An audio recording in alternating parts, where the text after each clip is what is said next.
details you'd notice if you watch Black Panther in slow motion. Black Panther was a film layered with tons of details.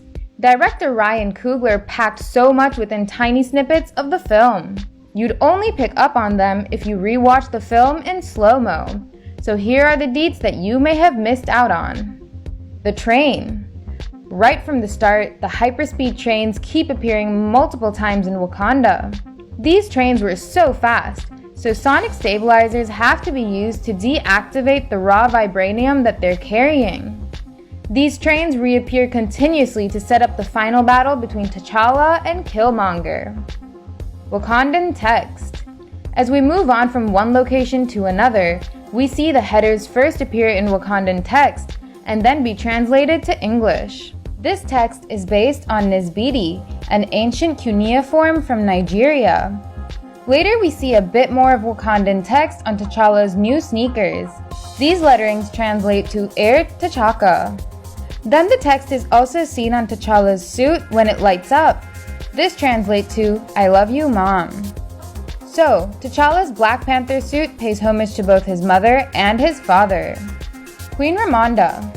The crown of Queen Ramonda was designed to stand tall, representing all the tribes of Wakanda in the north, south, east, and west.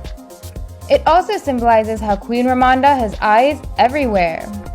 When Shuri flips at T'Challa, Ramonda is able to figure that out as T'Challa's jaw drops onto the floor. She scolds Shuri for it, again showing us how she has eyes on the back of her head, the heart-shaped herb. When T'Challa defeats M'Baku, his body is scarred and wounded. As he consumes the heart-shaped herb after the battle, we see that his wounds immediately start to heal. This also happens later in the film when Killmonger consumes the herb. Wakanda's coordinates. We saw Wakandan coordinates in Njobu's book. If you put these coordinates on Google, they'd lead you to somewhere around Uganda and Rwanda on the world map. Now this is the same location of Wakanda that was first marked in Iron Man 2. The Pan-African flag. Nakia continues to wear green throughout the movie, representing the River Tribe. Okoye wears red. T'Challa is mostly seen in black. Together, the three represent the Pan-African flag. It symbolizes that they fight for all African people. Throne room. The Wakandan throne room is quite amazing. T'Challa and all the leaders of Wakandan tribes sit on a big piece of rock. This rock comes directly from the mountain below. It's as if the new Wakandan leaders sit at the same place where their ancestors did. And if you look at T'Challa's throne, the silver streaks on it look like Widmanstatten patterns. These patterns appear when the iron nickel on a meteorite cools down. So it seems that the throne was carved directly out of an unrefined vibranium meteorite. Clow almost won. When you watch the film in slow-mo, you realize that right before Killmonger killed Ulysses Clow, it was actually Clow who shot at Killmonger first. But the bullet just deflected off of Killmonger's armor. Sneaky girl. When Nakia and T'Challa take a stroll through Wakanda, a girl behind Nakia sneakily takes a snapshot of King T'Challa with her kimoyo beads. Killmonger's fight style.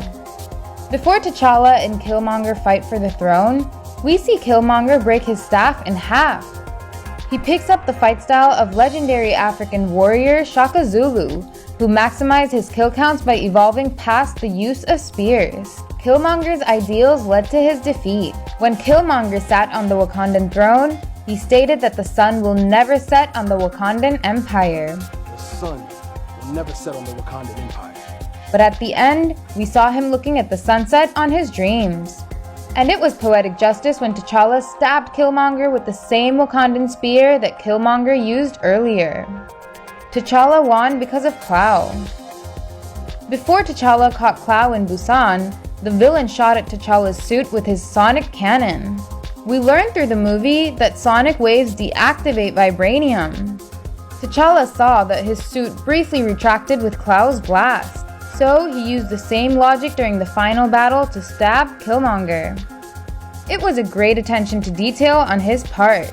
This move couldn't have been predicted by Killmonger at all. A few details on this list were brought forward by the Canadian lad. So kudos to him for his amazing work.